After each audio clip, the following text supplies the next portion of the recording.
नमस्कार दोस्तों हो सकता है आने वाले दिनों में वेस्टर्न नेशन और चाइना के बीच में एक ट्रेड वॉर शुरू हो जाए और इस वॉर की शुरुआत वेस्टर्न नेशन ईवीज से करें। तो पिछले कुछ सालों में चाइना ने अपने यहाँ ईवी इंडस्ट्री को बहुत डेवलप किया है।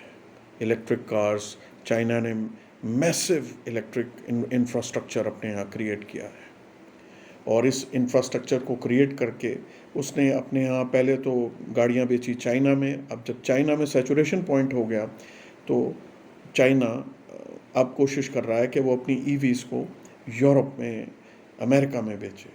और एक बात पक्की है कि चाइना ने अपने यहाँ जो इंफ्रास्ट्रक्चर क्रिएट किया है उससे वो बड़ी सस्ती, अच्छी क्वालिटी की और मैसिव प्रोडक्शन में ये इलेक्ट्रिक व्हीकल्स बनाने लग गया है, जिससे वेस्टर्न नेशन कम्पीट नहीं कर पा रहे। पर ईवी इंडस्ट्री एक बहुत इम्पॉर्टेंट इंडस्ट्री है।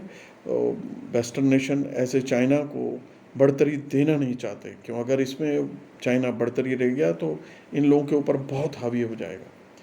डोनाल्ड ट्रंप ने ये ट्रेड वॉर शुरू किया था। डोनाल्ड ट्रंप ने अपने टाइम 27.5% टैरिफ लगाया था चाइनीज़ ईवीज़ पर। लेकिन इतना टैरिफ लगाने के बावजूद भी जो चाइनीज़ ईवीज़ थी वो अमेरिकन और यूरोपियन ईवीज़ से सस्ती थी, इसलिए वो धीरे धीरे अपनी पकड़ अमेरिका में और यूरोप में बनाते गए। क्यों? गाड़ियाँ अच्छी थी, अच्छी क्वालिटी थी और सस्ती थी, तो और क्या चाहिए, एक डेडली प्रोडक्ट आपके पास खड़ा हो गया। पर सोचने वाली बात यह है कि चाइना ने इतना बड़ा इंफ्रास्ट्रक्चर और इतनी अच्छी ईवीज़ शुरू कैसे कर दी, बनानी कैसे शुरू कर दी। इसका सबसे बड़ा रीज़न है कि चाइनीज़ गवर्नमेंट ने पहले ही भांप लिया था कि अभी पोल्यूशन का आ रही है दुनिया में और पेट्रोल और डीज़ल की गाड़ियाँ ज़्यादा दिन चलेंगी नहीं, तो जो काम यूरोपियंस आज कर रहे हैं चाइना ने आज से कुछ 10-15 साल पहले शुरू कर दिया था। तो चाइना अपनी ईवी इंडस्ट्री को डेवलप करने के लिए चाइना ने बहुत सब्सिडीज़ दी इन ईवीज़ कंपनीज़ को, और आज की डेट में इस सब्सिडी के कारण चाइना में करीबन 200 ईवी कंपनीज़ हैं जो ईवी कार्स बना रही हैं।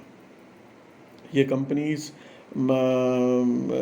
यानी अमेरिकन और यूरोपियन ईवी से बड़ी सस्ती गाड़ियां बना रही हैं, रिजल्टिंग कि आज करीबन 60% of the total EV sold in the world they are Chinese. यानी 100 गाड़ियां अगर दुनिया में ईवीज़ बिकती हैं तो 60 चाइनीज़ होती हैं। चाइनीज़ ने इतनी पकड़ बना ली और इस चीज़ ने वेस्टर्न नेशन की नींद हराम कर दी है। भाई सोचने वाली बात है, अगर दुनिया में पोल्यूशन इतना फैल रहा है और दुनिया चाहती है और वेस्टर्न नेशन भी चाहते हैं कि पेट्रोल और डीजल से जान छुड़ाई जाए, तो अगर चाइना सस्ती गाड़ियां दे रहा है तो इनको क्या परेशानी है? परेशानी ये है कि जो यूएसए की ऑटोमोबाइल इंडस्ट्री है वो 9.7 मिलियन लोगों को नौकरी देती है, उनको एम्प्लॉय करती है, अपने यहाँ जॉब्स देती है। और जो अमेरिका की टोटल जीडीपी है उसमें ऑटोमोबाइल इंडस्ट्री का करीबन 5% हिस्सा है। यही हाल यूरोप का है। यूरोप में करीबन 13 मिलियन लोगों को ऑटोमोबाइल इंडस्ट्री नौकरी देती है और जीडीपी में इस इंडस्ट्री का यूरोपियन जीडीपी में 7% कंट्रीब्यूशन है, जो कि बहुत बड़ा नंबर है। यानी अगर चाइना ने ये इंडस्ट्री में अपनी डोमिनेंस बना ली और इसमें से वेस्टर्न नेशंस को निकाल दिया, तो यानी इसका मतलब उस चाइना ने वेस्टर्न नेशंस की कमर तोड़ दी।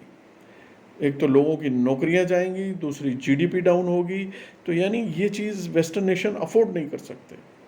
और अगली बात कि वेस्टर्न नेशन ने इतने ब्रांड नेम क्रिएट किए हुए हैं जैसे Ford, GM, General Motors, BMW, Mercedes, Volkswagen.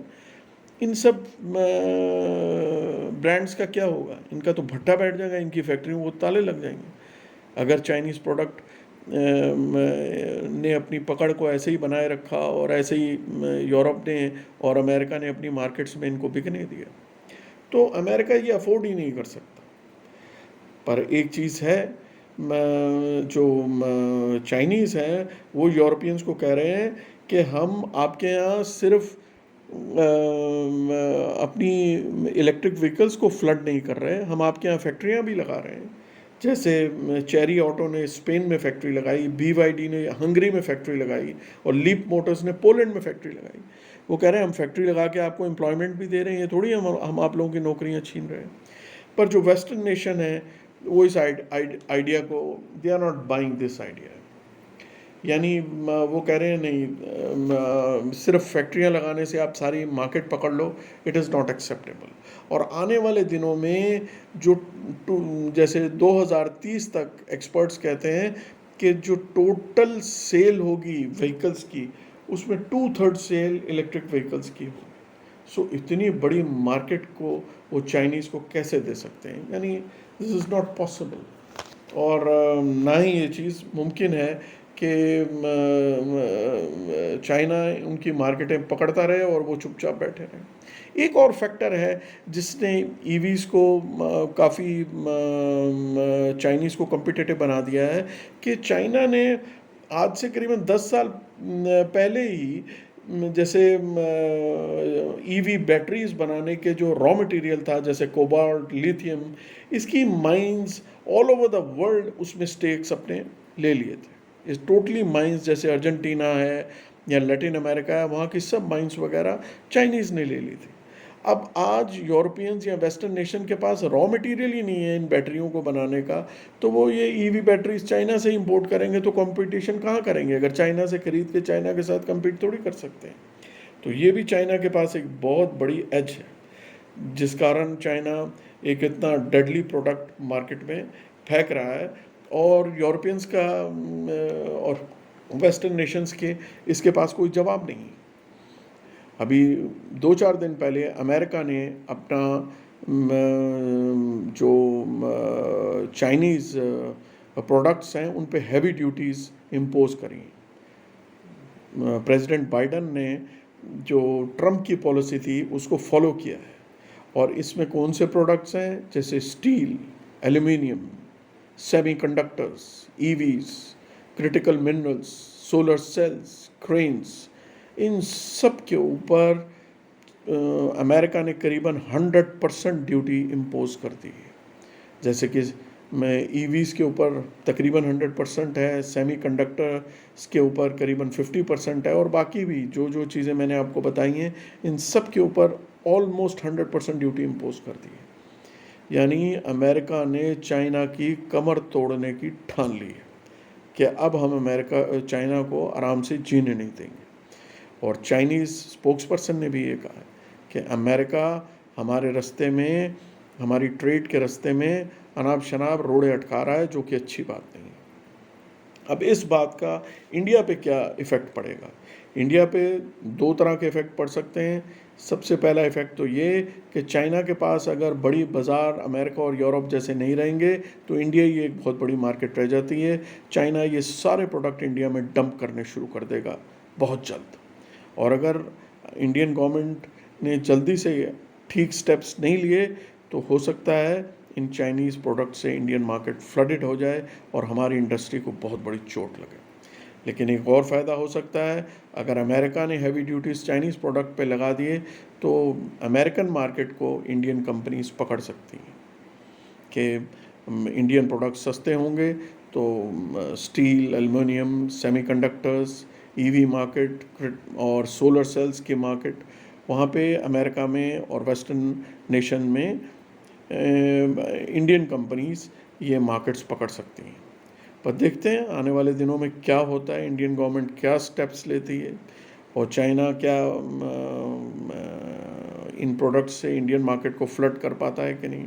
पर एक बात तो पक्की है कि एक बहुत तगड़ी ट्रेड वॉर शुरू होने वाली है वेस्टर्न नेशन और चाइना के बीच में। और अब इसमें इंडिया कैसे फ़ायदा उठाता है और अपने आप को कैसे बचाता है, देखने वाली बात है।